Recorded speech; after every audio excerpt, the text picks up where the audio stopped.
Hello everyone, this is video number 2 in my Red Sea Reefer 250 build video series. It's going to be a pretty quick video. I just wanted to go through what I'm doing for water production. I'll start off by saying I'm using an RODI unit here. If you currently have a saltwater tank or you're thinking about starting one up and you don't have one of these, highly recommend it. This is my second tank that I've done, and the first one I went the route of tap water and it was a disaster. This is probably the first investment you want to make after purchasing your tank is an RODI unit, because the water that this is producing is going to help you out tremendously with less maintenance and just overall stability of your tank. So kind of going into the unit here, this is a bulk reef supply RODI unit. It is a 4-stage and they consider it Value Water Saver Plus. It does 150 gallon production per day. Dual, or the Water Saver Plus, just means it's dual membrane. So instead of 75 gallons per day, it's 150. For me, this was a necessity. A little bit impatient, wanted the water quicker, and obviously for tank startup, you need a lot of water, and I wanted it pretty quick to be able to fill up the tank. Second benefit though, for those of you that are familiar with RODI units, it cuts your wastewater in half. If you don't know what I'm talking about, do some research on the RODI units. There's 3 different lines. You got your red line over here, your black line, and your blue. Each one does something different.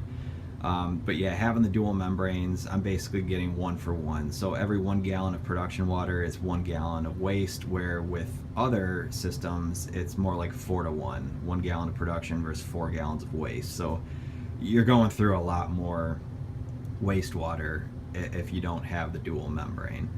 The Value series, it comes with a couple cool features. So the first one here is the TDS meter. It's got a dual switch, left and right. Left tells you your TDS readings, I believe going into the DI resin. I could be wrong, but I believe that's what it is. And then when you switch it to the right, it tells you what your output, your blue hose water is, and it should be reading 0. Also has PSI glycerin gauge over here. Very important in my opinion for a couple reasons. One, they always recommend you run these things at about 50 PSI. Well, if you don't have a gauge, you don't know what your water pressure is unless you have some sort of other contraption hooked up. And that just, that goes through the health of your membranes right there. That's why it's important to have it to see what your PSI is, because if you're under 50, it's not going to be as efficient and it's going to deteriorate your membranes that much quicker. And at about 30 bucks a pop, you definitely want them to last as long as possible. Second main reason why the gauge is important is as you're creating, hundreds, thousands of gallons of water, obviously your 3 cartridges are going to start to clog. Your pressure is going to drop as they clog, so it's a good indication to tell you when it's time to change out your cartridges. There are 3 cartridges on this model. Left one over here is your basic sediment filter, carbon block filter, and this is the DI resin. The DI resin is color changing, so as you can kind of see down here, it's already starting to turn a lightish brown, whitish color.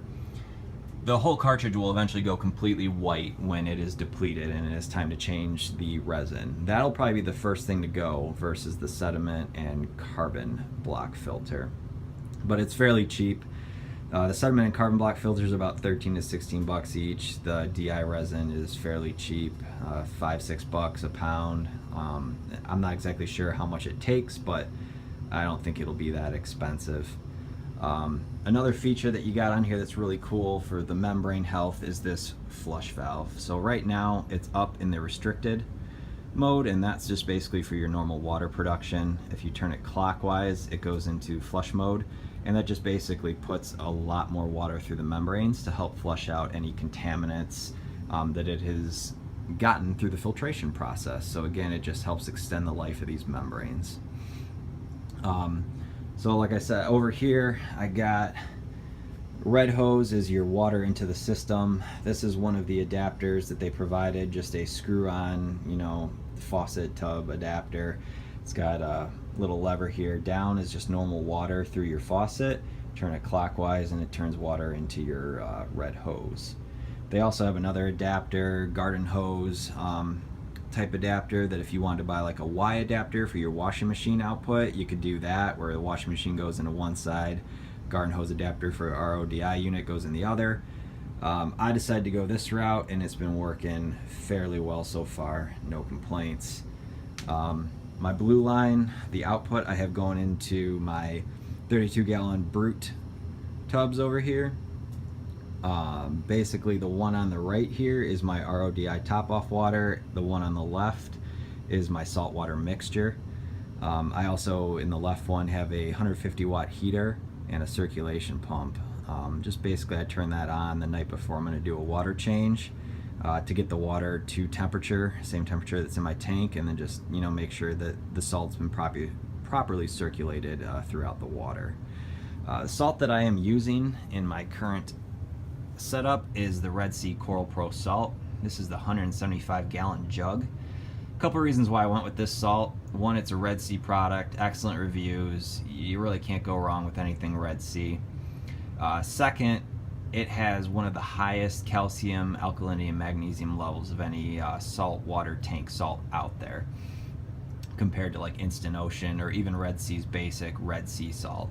And for me, wanting a lot of coralline algae growth eventually in my tank and just, you know, consistency of levels in the tank, I wanted to go this route. And I'm sure I'll be fairly pleased with it. They also offer this in a 50-gallon jug. The 175 one that I have here was about $72, maybe 73. It is a little bit more expensive, but like I said, for the higher levels of calcium, alkalinity, and magnesium, I think it's going to be worth it. I think the 50-gallon jug was about $40.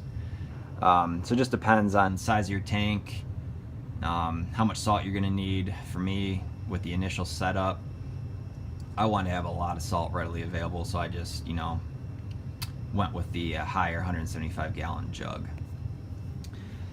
But yeah, guys, so obviously RODI units, a lot of different manufacturers out there of them. Bulk Resupply has many different models. They have 3 different lines. They have a basic, they have a value, and they have a universal series.